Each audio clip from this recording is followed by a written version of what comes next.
So good evening. This is a special meeting of the Groton Board of Education Communications meeting. It's 6:01 on August 13th. The meeting is all remote. Um, the first order of business, did anyone want to comment or make any amendments to the meeting minutes from June 4th?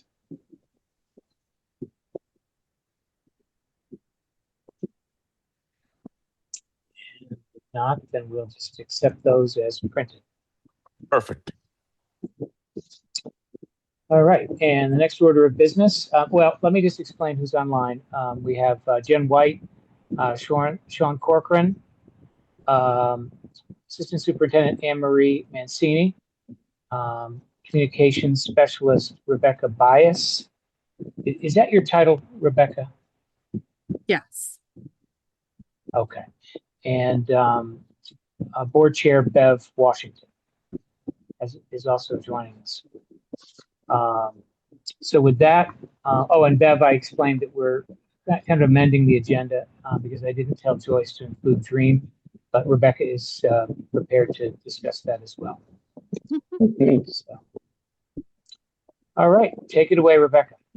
All right. So this is really kind of a continuation of our last meeting because these were both our primary topics back in June.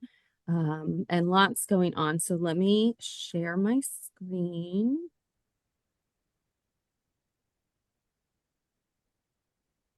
Apologies.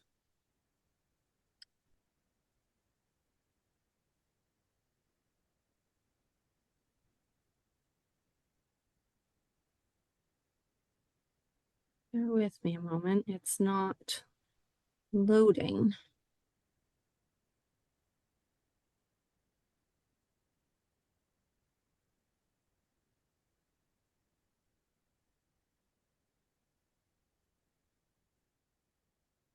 Just one moment. Sorry about that.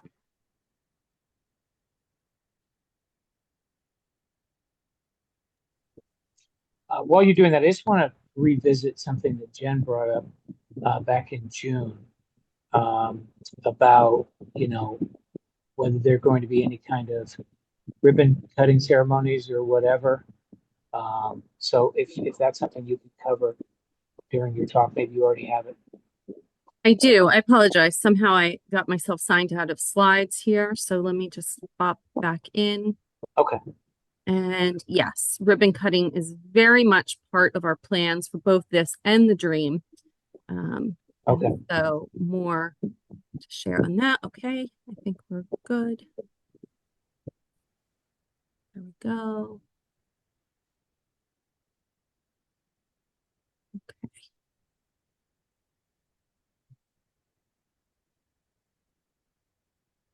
All righty. Thank you for your patience. Apologies for that. Okay. So all day I thought it was the 12th. And then when I printed this at the office, I realized it was the 13th. So I figured I would recap and share and look at this from the perspective of our phases of outreach about Mary Morrison and where we've been, where we are with this. So really our first phase started back in January when we were very much focused on the preliminary spreading the word, getting awareness out in the community and a little bit of engagement. We were sharing the plan and the vision for the Early Childhood Center. We were starting to create that buzz and awareness around the proposal, why it was important, especially for a community like Groton and Southeastern Connecticut, which is considered an early childhood desert. And then getting input from the community. So that really was followed up. We weren't during that phase so much having a call to action to the community because we were waiting for things to be properly approved, voted on, and so forth before we started registering families for the program. But that really kicked off once all of that was complete. with that registration call to action. We were actively engaging families, getting them to register for the program. We had really broadened even further the outreach to the community as a whole, and also really launched a lot of very targeted communications to different subgroups that we knew about that we wanted to reach. And we've been doing a lot of very targeted messages with different programs.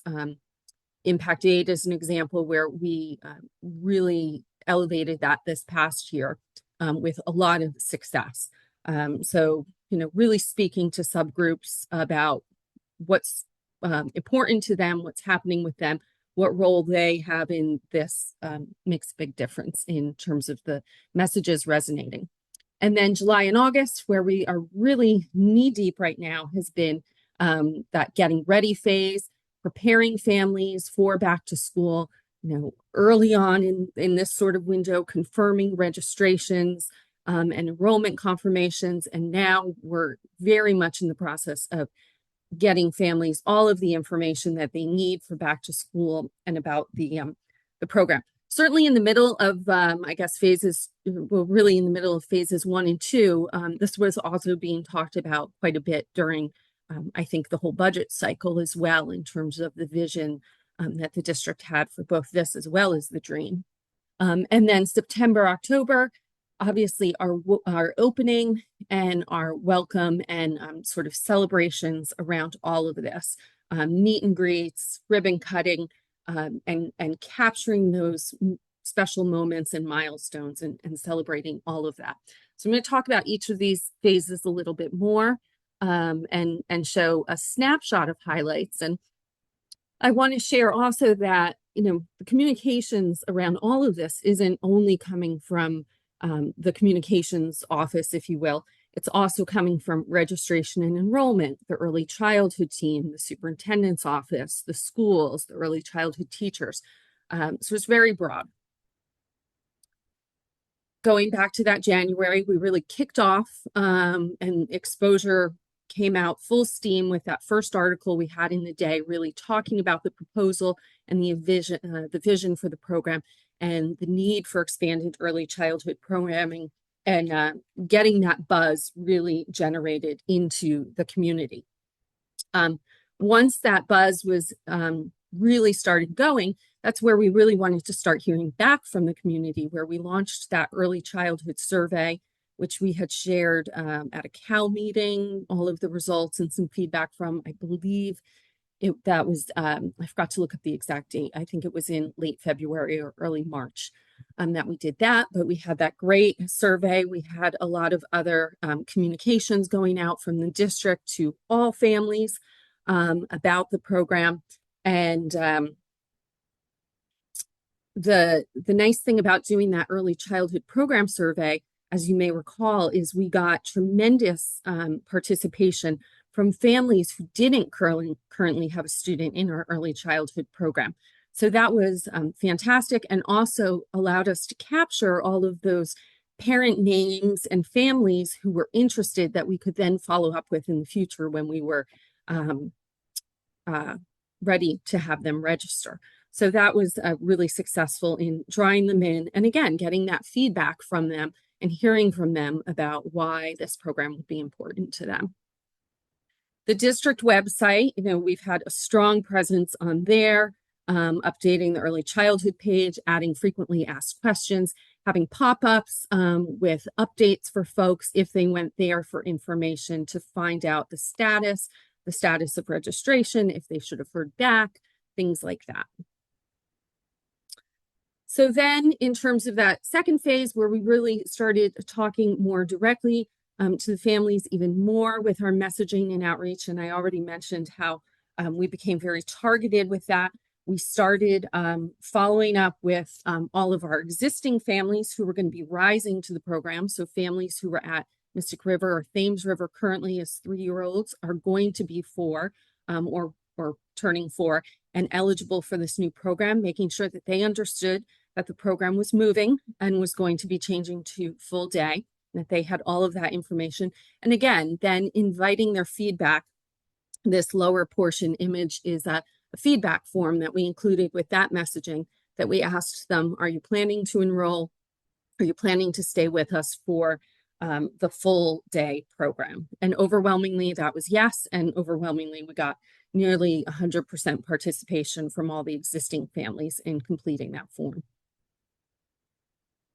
We also had lists from the early childhood team of families who had been previously screened by early childhood but were not part of our program. Some of those lists we even went back beyond just this year, and they had lists of students who, based on birth dates, we knew were going to be for and eligible for this program. So we were making sure that we were reaching out to them as well and sending them messages. And then they even got reminders when the deadlines that we had established were coming up and happening, saying today's the deadline. If you would like to register, please do so.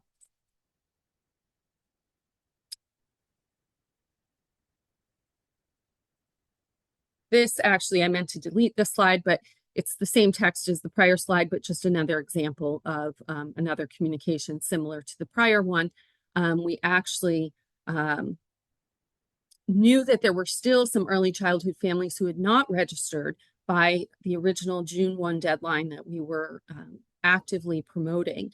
And we followed up with them actually a second and third time, multiple times, to give them another opportunity before we made those final decisions and placements.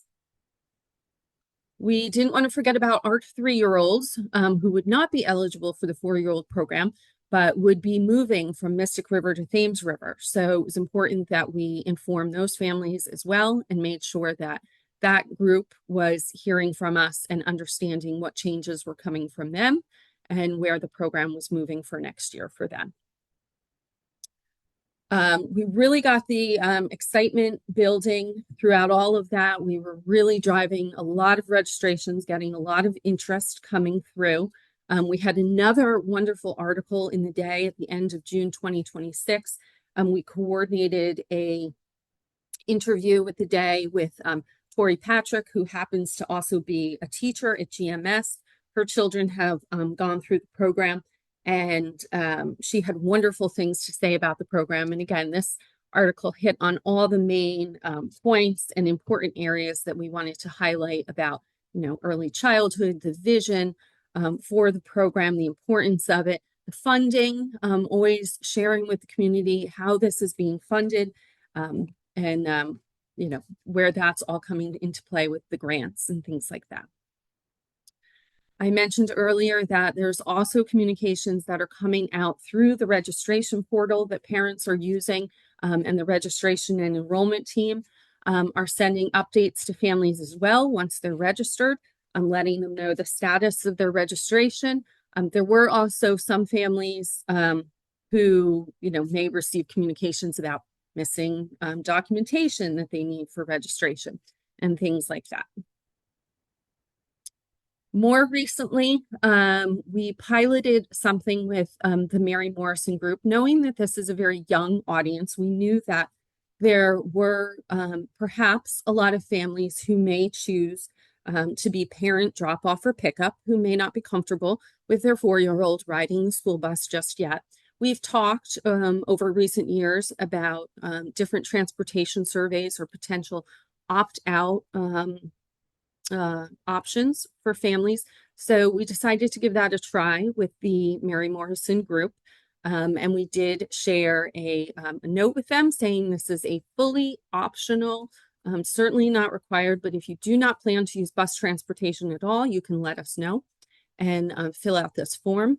And if you need to opt back in the future, you can do that. And we've had about 20, I believe it's 22 families who have chosen to opt out and indicated that's either because they're planning to take advantage of the Treehouse program, or they are planning to do parent transportation, or other reasons. The nice thing about when we send messages out to the families in our district is you'll see on this bottom screenshot, and the names are hidden, or the full names are hidden, just first names might be visible, that families can actually respond to us and ask us questions, and we can respond back to them. And those responses stay private. between the user and us, the responder. But it's just another layer of engagement and helping inform families, stay in touch, and get them the information that they need and advise them. I think in this case, one parent said she would need to know the bus times before she would be comfortable opting out, or if she'll be using Treehouse. So we were able to advise her, then we would recommend don't opt out until we have the bus routes published and all of that information available to you, and things like that. Recently, just yesterday, we had a family or a parent respond to another message in this way, a different message, asking if the classrooms were going to be nut free, and we were, responded to her and let her know. Also recently, end of last week, Superintendent Austin sent out her first back to school message to the entire community, but that certainly highlighted Mary Morrison as well as the Dream, and other important start to school information. We had also just set up a save the date for Mary Morrison, where families are being encouraged to come out. Her letter was followed up by a letter to the Mary Morrison Committee from Superintendent Austin, as well as the Mary Morrison team, a welcome letter geared just to them that had key updates, school hours, services, that save the date, as well as other communications, touched on other areas, Treehouse, food services, transportation. There were also messaging that was sent directly to some students with IEPs, whose IEPs may be updated for this coming year, so that they can attend full day, and food services. So a lot of information, coming out to these families. We do try to stagger it to not overwhelm them, and be sending too much all at once or one day, so that they can get it and read through everything that they're receiving, especially this time of year, because there is a lot. So welcome and celebration, that's where we certainly are now. We're working on new signage and banners for the school. We're going to have some the current road sign that right when you pull into the driveway for Mary Morrison is going to get a little refresh. It's going to get an overlay so that it says Mary Morrison Early Childhood Center and has the Groton Public Schools logo, so that folks know it is a Groton Public Schools program. And we also are working on a welcome banner for the front of the school, and we are going to be replacing the sign that is right in front of the school by the stairs, that we're going to wait and have that be sometime in September that we create that. And that's why we're going to do a nice banner for the front of the school, because we want the teachers and staff and admin at the school to be able to have some say into that. We know that they want to create a logo, identify sort of what some school colors might be and things like that. There's a back to school meet and greet that is scheduled for September 1st. I believe that's going to be at 2 p.m. That's being confirmed, but that is the time that is being expected. Food services is going to be there with some samples and some treats showing what types of meals and things they'll be serving. Treehouse will also be there to answer questions. And then we're looking at a ribbon cutting ceremony for late September. I know I have a note, Bev, that you are not available September 21st to 23rd. So we certainly won't have it during that time window. And then we anticipate even more publicity and photo opportunities as we highlight the opening and really celebrate everything that is happening with the opening of Mary Morrison, and getting all those wonderful pictures. I know at our last meeting, Jen, you talked about wanting to get like a really nice group photo of the students and families as they were coming out, and I'm sure we'll be able to get lots of that through Mark Russell, and be really, really celebrating this a lot on our website, on social media, and all of that. So that's really just a glimpse, honestly, in some of the communications that have been going out to families and all of our efforts throughout all of these stages of this program and the development and launch of this. All right, thank you very much, Rebecca. Um, did anybody have any questions?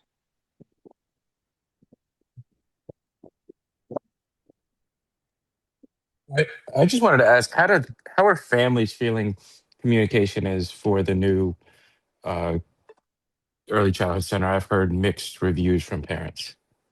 Yeah, so we've heard, I think people are eager for information as they always are at back to school time. And that has certainly ramped up in the past week or so as a lot of things have gotten firmed up and there's just going to be a tremendous amount of information coming out over the next few weeks. Um, I have seen some of the emails that have come through with some parents asking some things about communications around Mary Morrison.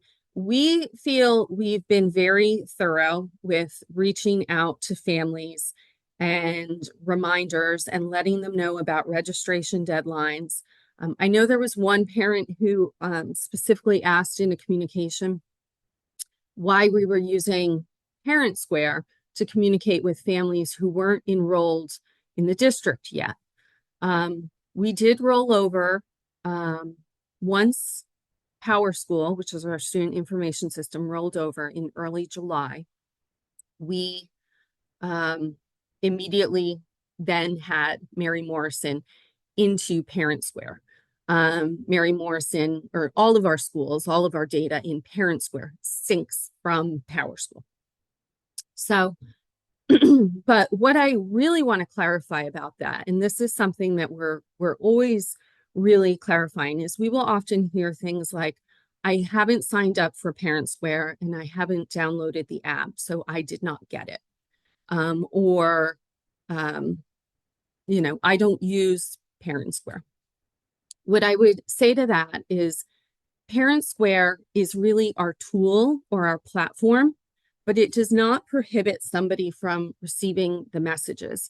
It is first and foremost our push notification system, which means parents do not need to do anything to receive the messaging that we are sending to them. They will always get it. We also have the ability to upload lists of emails and phone numbers into the system and push messaging to people that way who are not students or families. And it's really, we do sometimes say, oh, we sent a Parent Square. It would be no different than us saying, I sent you a Gmail. It's simply the back-end tool or platform that we're using. Really what it means is we sent you an email or a text. And the other really unique thing about Parent Square is we have very robust dashboards, and we can see for every single message whether or not it was sent to a parent, and we can see for every single modality of communication, meaning email, phone, text, and app, whether or not they got it, whether or not it was received, whether or not they clicked on it, opened it, or viewed it. So we feel confident that the communications to a lot of families have been very successful on that front. Okay, thank you. Sure.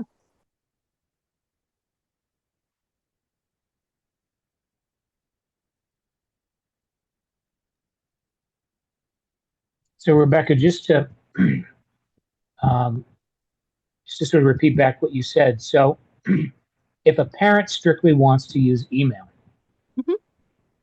they can sign up for Parent Square and make email their way of receiving the message. No need to download an app or They have don't even push need to, notifications.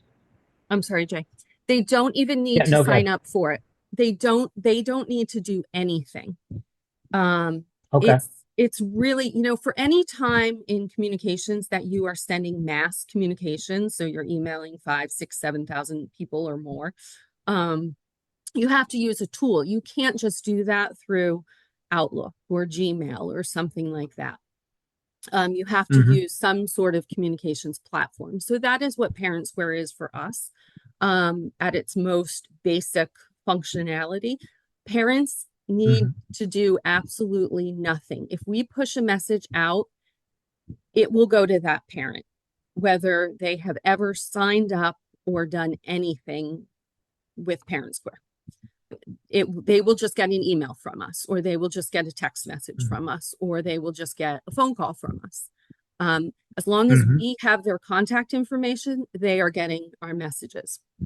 And we do sometimes hear from parents who say, I didn't get it. And I will tell you, more often than not, we will look and we will see that the system tells us it was delivered, it was clicked on, it was opened.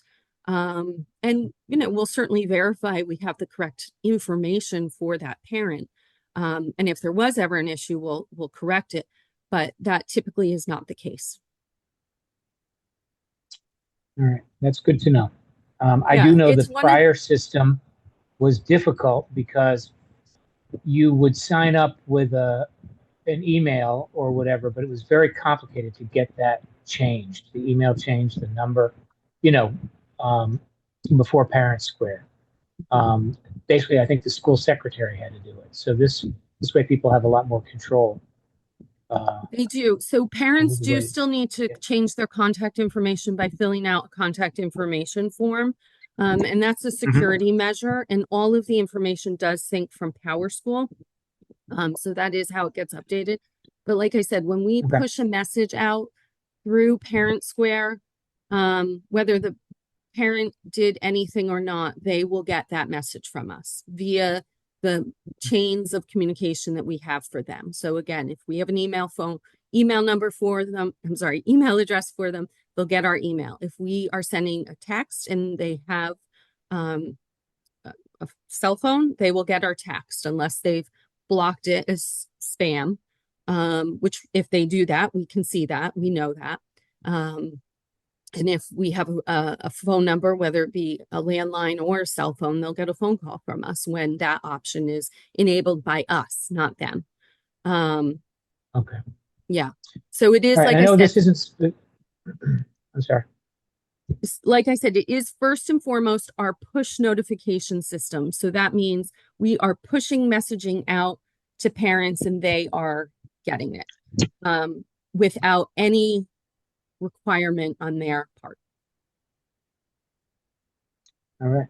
And I know this isn't specifically a communications question per se, but I don't know if you or Anne-Marie would like to chime in about what is the current status for, are all the classrooms fully subscribed at this point, other than the ones we hold for the Navy students and things like that? Are we at capacity yet?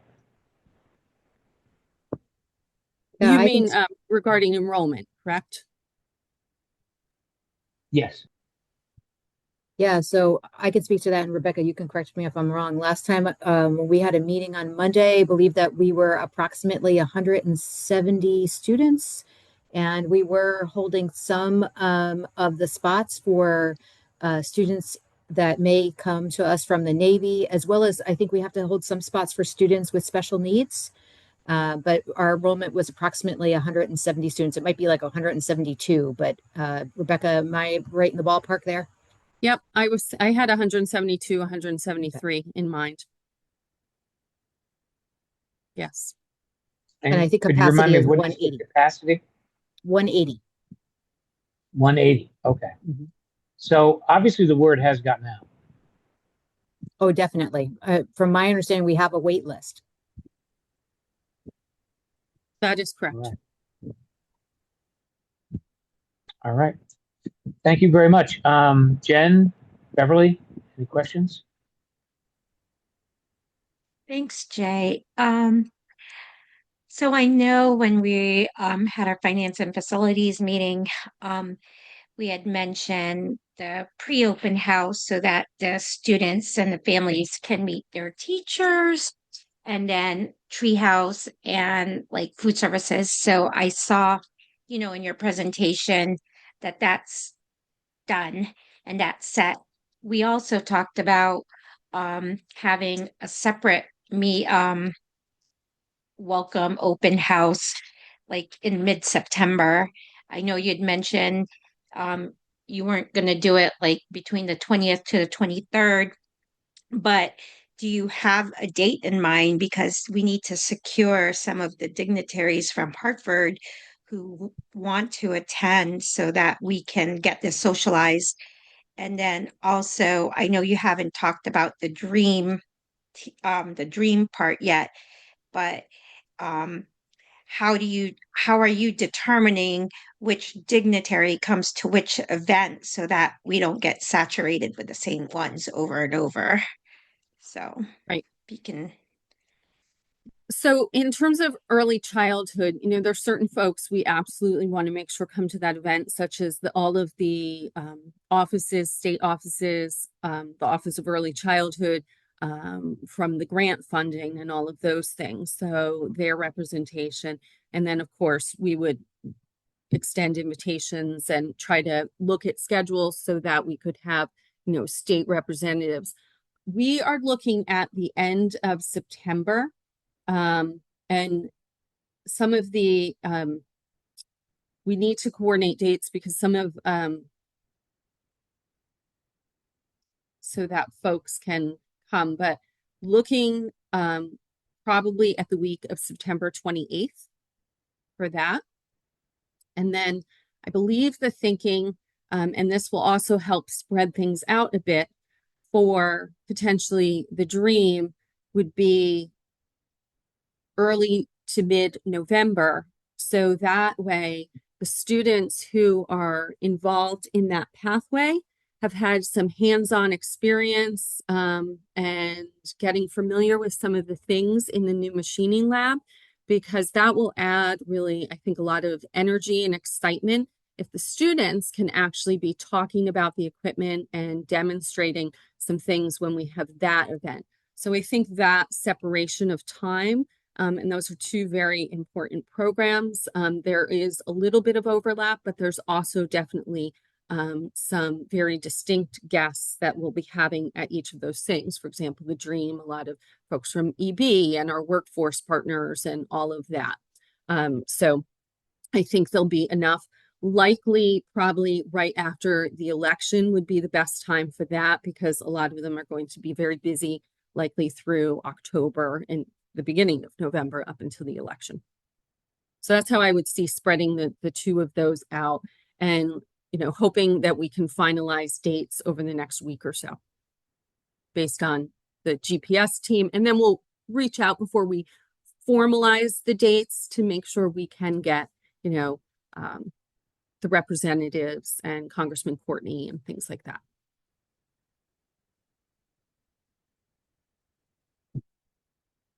I think you said perfect, thank you, but you were on mute. I think I read your lips. Oh, yes, you're a good lip reader. That's exactly what I said.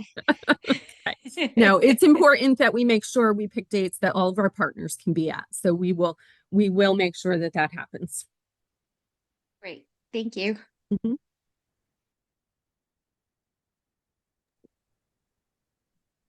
All right, so unless Beverly, you have anything, we can probably move on to the dream.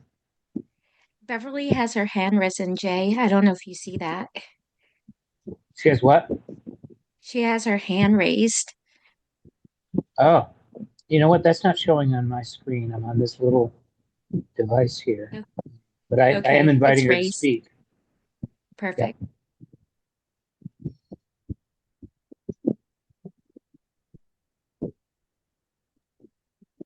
Jay, I can speak. Jay? Yes, go Okay. ahead.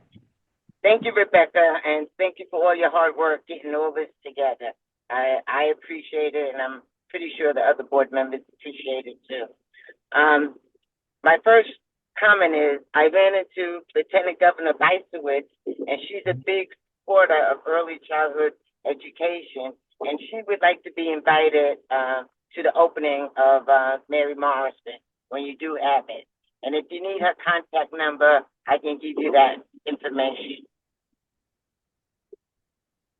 We did work with her and her team last year for the launch of her computing challenge. So we can certainly reach out to her and her team and find out her availability.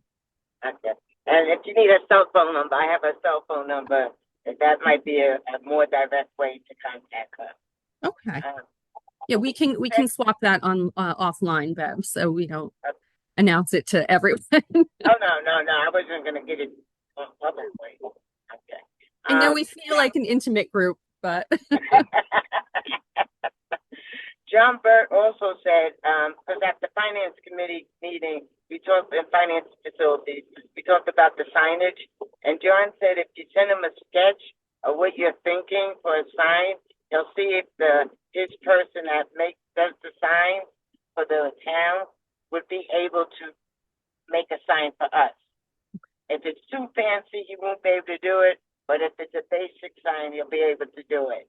So he said if you send him a sketch of what you're thinking, he'll send it over to his person and see what they can do to help us out with the signage.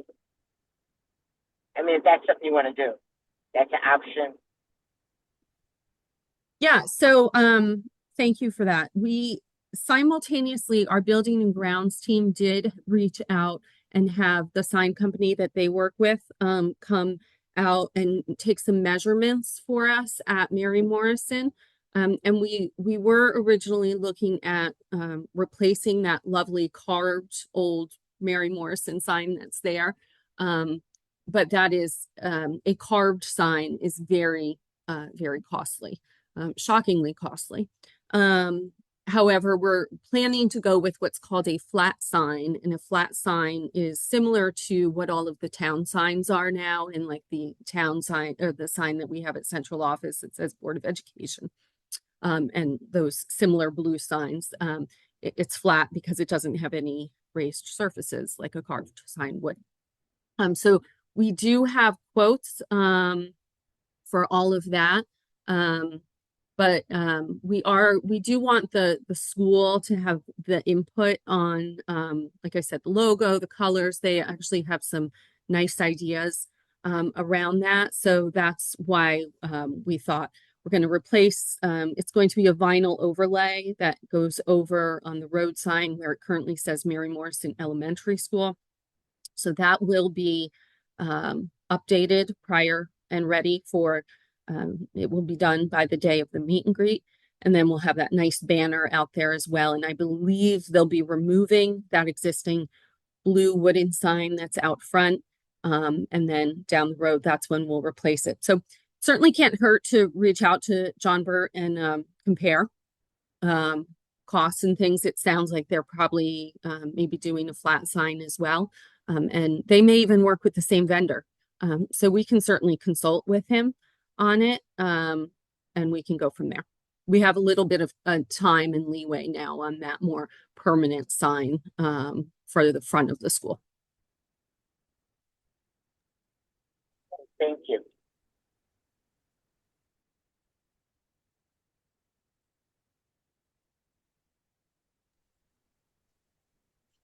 Okay. So if you want to pivot to the Dream. any update you might have about the dream. Yes. Yeah. So that is equally busy. We've had a lot of news and announcements and sharing a lot of articles and stories around that. A little different from Mary Morrison because there isn't per se a call to action to the community to register, and we're not trying to drive enrollment on a larger scale, certainly at the school with course registration and things like that, but it's a little different. We have, had a lot of coverage. There's been a few stories in the day about that program. We've had quite a few stories on our own platforms and highlights about what's happening there. Just this week, I know that they were moving in equipment, and I got some pictures from Mark Russell. We're planning to get that out and share that on the website and on social media, just showing the progress of what's happening there as students are getting ready to come back to school and launching that program. I would expect that there'll be coverage of that program as well and publicity opportunities for us for both these programs, both Dream and Mary Morrison. I do think the publicity opportunities will extend beyond just coverage, not just, but coverage in the day. I think we'll have some nice opportunities for some press coverage, media in broadcast as well. And perhaps even beyond. Shannon Weigel and I were brainstorming some things the other day about this revamp at Fitch High School and sort of this potentially bigger story about what's happening in traditional high schools. And we could really be a nice example of that on a larger stage. So there's certainly a lot of good opportunity there. We'll want to showcase, I hear we have 2 fantastic new teachers, both for NJROTC as well as DREAM. We'll want to introduce them. Anne-Marie and I were talking just last week about some staff spotlights. So we're going to start with some of our teachers of the year and things like that. Probably some of our new Mary Morrison staff, our other new teachers, including these 2 folks who I hear are really enthusiastic and I'm sure would be wonderful to highlight. And then we already touched on, I think early to mid-November would be a fantastic time for an open house and ribbon cutting for that event. I think having students there, as I said, showcasing the equipment, being able to start speaking a little bit to what they've learned throughout the first part of the school year with that and show their excitement for what's going on will show a lot of energy and excitement and make it a dynamic event. And I think that all of our partners, EB, our workforce partners, folks like Congressman Courtney, will want to see that. We'll want to see the students engaged in using the space and using the equipment.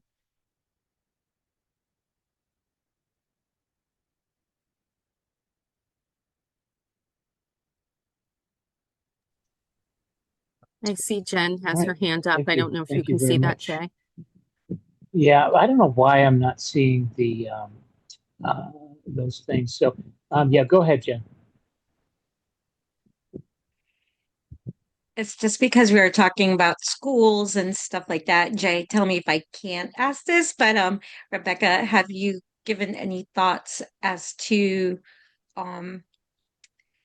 like the communications for open house for all of the schools, not just Fitch and the Dream Center? So because I'm sometimes sorry. like parents miss that because it's so early in the year. I'm just getting those dates myself from the schools. They've been sharing that with me as they're sharing all of their back to school letters and things for the websites.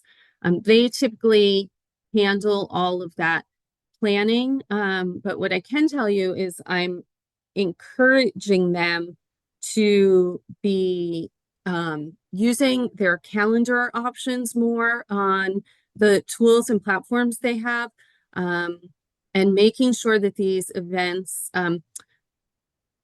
are listed. So we have it set up in such a way that the school staff, whether it be the secretaries or the principal, whomever's doing this, can enter an event into the back end of their parent square, which then displays that event, but it also syncs over to their website. The other nice thing it does is they can set automatic reminders. So the day before an event, families get a reminder that that event is happening tomorrow, which is nice. I think we all can use reminders. So as I've been meeting with and chatting with both secretaries and principals, I've been reminding them about doing that. I had sent an email last week to all of the principals about back to school communications, and that was one of the things I included so that that can help let parents know as early as possible about the events that they have and have it be displayed both on the website and on their other devices. Perfect. Thank you.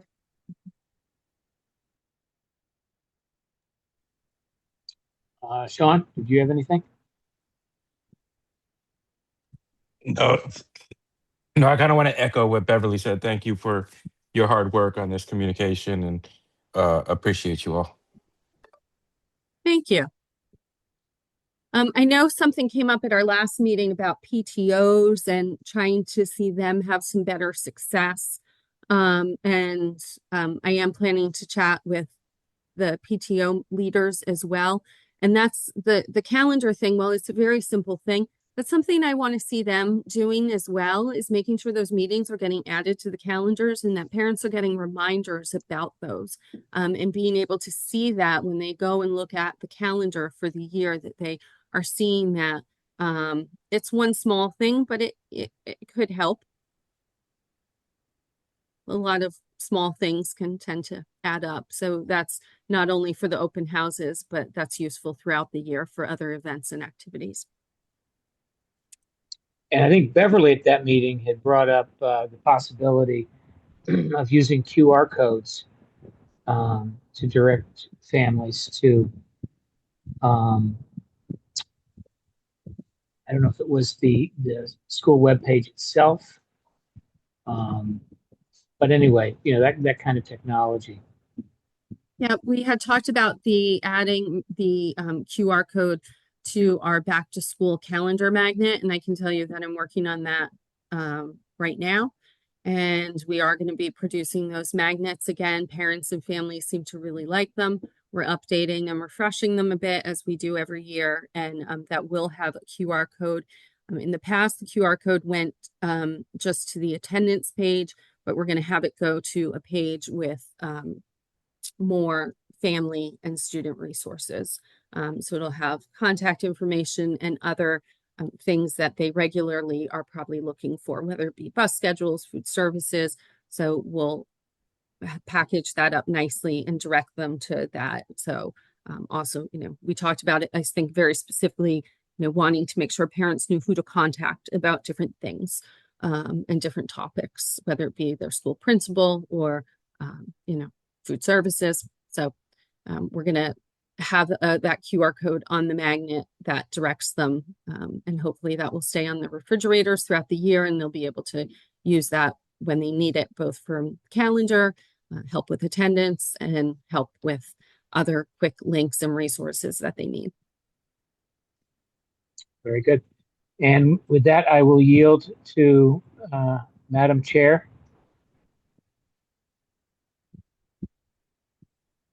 Rebecca, one of the board's goals is community engagement. Can you give us some ideas on how the board could be more involved with the community?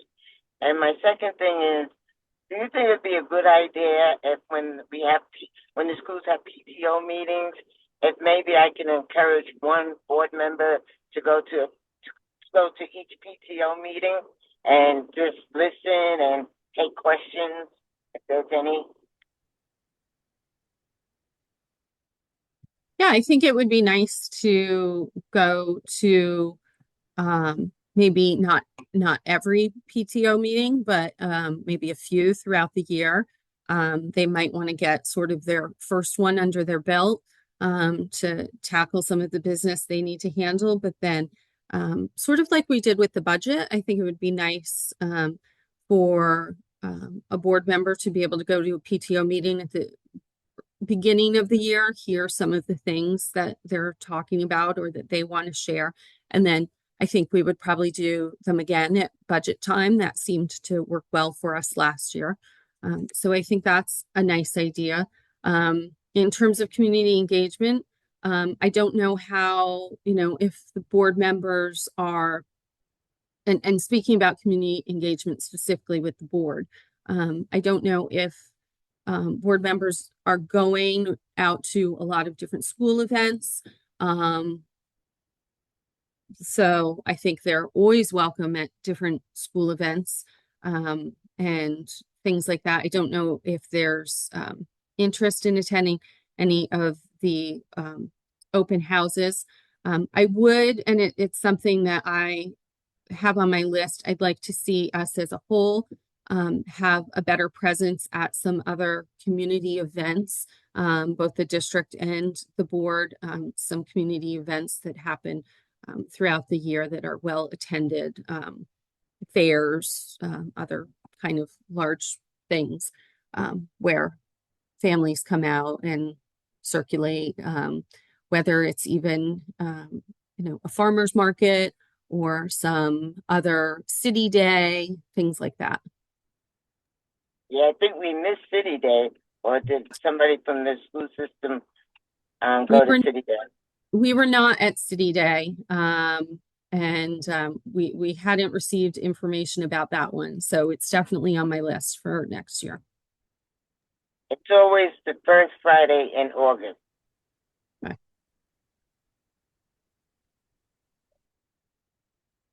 Yeah, so I would like to. That's one of my goals for us to have a stronger presence at some of those activities in the future.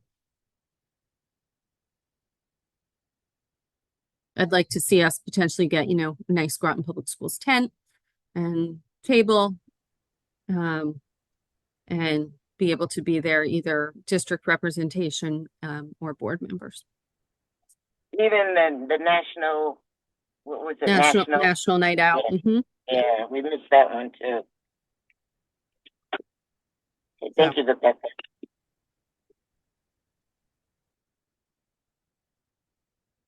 I have a note for myself to follow up with the schools to get their current list of PTO leadership, because I know that changes sometimes year to year. So I want to make sure we have the most up-to-date list of PTO leadership for each of the schools.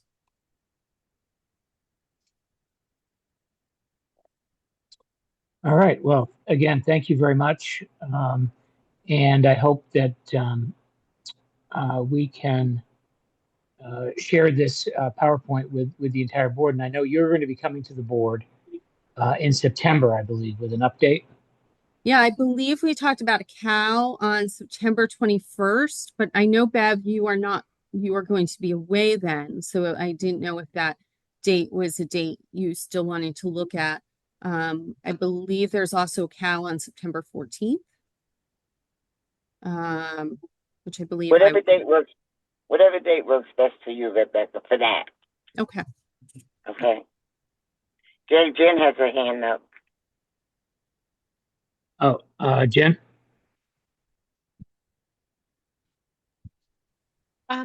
As you were talking about City Day and National Night Out, I think the first week in October, there's always like a Groton Small Business Association thing at PQ, but I'm not really sure. Um, and then like the fire trucks are there and just like a lot of different things. It's almost like a daytime version of National Nights Out. So if there really is interest of getting a Groton Public School tent and so forth and so on, if you can explore that. Like I think it's always the first weekend in October. I think it's Park and Recs probably where you could look into. Great. But otherwise, thank you. Mm-hmm. I know that, Jay, the last thing we had on the agenda was possibly looking at the meeting dates for this year. And Right. they're not listed there, but I did pull them up from the dates that Anne Marie and I were proposing. Okay. So we did 4 meetings last year. So we obviously had this one tonight. We had proposed October 22nd, also a Thursday. We proposed a January date TBD based on the budget meeting calendar around that time. Last year we didn't meet until February sometime, so I felt we should meet in January. And then we proposed April 8th. We can certainly adjust these as needed throughout the year, but that's what we were suggesting as a starting point. Just in case Jay members can't have see me, any- Rebecca. Oh, yes. Yes. Yes, Jen, go ahead. I was thinking instead of January, maybe December, and have one where we invite the public to give us any thoughts or ideas that they may want us to consider prior to us entering into the budget cycle. I know last time we had a meeting, there was hardly anyone, if anyone, who provided any guidance, but maybe this year will be different. Just a thought.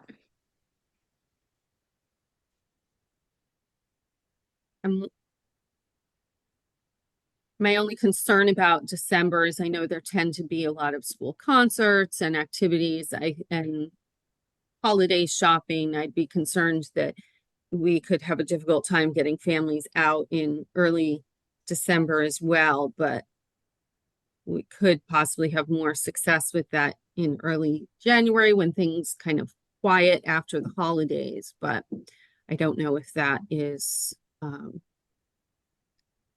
too late. We could also look to do, in addition, not instead of, but some sort of, online form that does invite some public comment for those who would like to share any thoughts. Mhm. Yeah. Well, unless anybody has an issue with the date, we could, perhaps we could agree on October, the October meeting. I'm okay with that, Jay. Yeah, and then as Dr. Grenier used to say, we'll think deep thoughts about the other dates. That sounds like a great idea. Yeah, Jay and Rebecca, October works for me as well. Okay, so we'll include that on the minutes. Next meeting date, October 22nd at 6 p.m. Via Zoom. Perfect. All right. Does anyone else have any closing comments? Just blurt it out since I don't know why this device is not showing. We'll be sure to let you all know as we're looking at dates for ribbon cuttings and share those. All right. Okay. Well, thanks again, Rebecca. Thanks for all your hard work. And like I said, if we can share this with the entire board, and then you'll be coming to see us in September. Sounds good. All right. So with that, we've reached the end of the agenda, so we are adjourned. Thank you, everyone.